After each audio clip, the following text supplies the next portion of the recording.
தந்தை, மகன், தூய ஆவியாரின் பெயராலே ஆமென். இயேசு கிறிஸ்துவில் அன்புமிக்க சகோதர சகோதரிகளை உங்கள் அனைவருக்கும் கிறிஸ்து இயேசுவின் அன்புகள வணக்கத்தை தெரிவித்துக் கொள்கின்றேன். இன்றைய நற்செய்தி பாகமானது மத்தேயு நற்செய்தி 13ஆம் அதிகாரம் 54 முதல் 58 வரையுள்ள திருவாக்கியங்கள். குறிப்பாக 58வது வாக்கியம், அவர்களுக்கு நம்பிக்கை இல்லாததால் அவர் அங்கு பல வல்ல செயல்கள் செய்யவில்லை. நாம் பார்க்க நம் சொந்த ஊரில் இயேசு புறக்கணிக்கப்படுகின்றார். என்ன காரணங்கள்? நம்பிக்கை இல்லை, முன்சார்பு எண்ணங்கள். இவன் யார்? தச்சரின் மகன் அல்லவா, இவன் யார் என்று எங்களுக்கு தெரியுமே என்ற ஒரு முன்சார்பு எண்ணம். பண்பாடு நம்முடைய வாழ்க்கையில் நீயும் நானும் பார்க்கின்றோம். நம்முடைய குடும்ப அங்கத்தினர்களே முன்சார்பு எண்ணத்தோடு நாம் பார்த்து விடுகின்றோம்.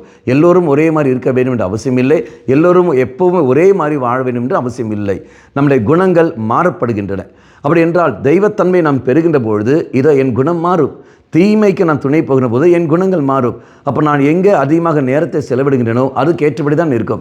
குழந்தை பருவத்தில் நான் நல்ல மக்களுடன் நான் பழகிற பொழுது என்னுடைய சிந்தனை ஆரோக்கியமாகவும் நன்மையாக கடந்து வரும். வாலிப பருவத்தில் நான் என்ன செய்கின்றேன்?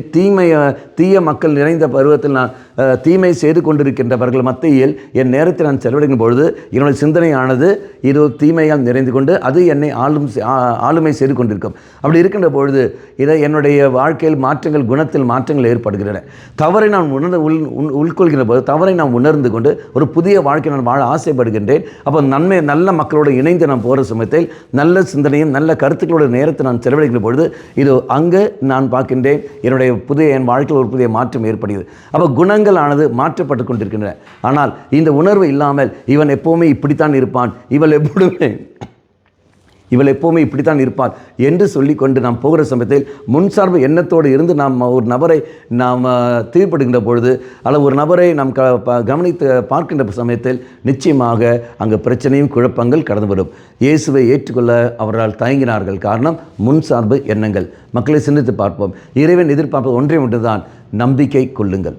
இன்று என்னுடைய வாழ்க்கையில் நம்பிக்கைக்கு தடையாக இருப்பது என்பது என்ன? நான் முன்சார்பு எண்ணத்தோடு நான் வாழ்கின்றேன். இவர்தானே என்று போய்கொண்டிருக்கின்றேன். இதெல்லாம் முடியாது என்று. மக்களே, நம்பிக்கை என்னும் கிருபைக்காக விசேஷமாக நம்ம மன்றாடுவோம். கண்களை மூடிக்கொள்ளுங்கள். நல்லவனாய் தெய்வமே, நம்பிக்கையோடு நான் வாழ எனக்கு சக்தியை தந்தருளும்.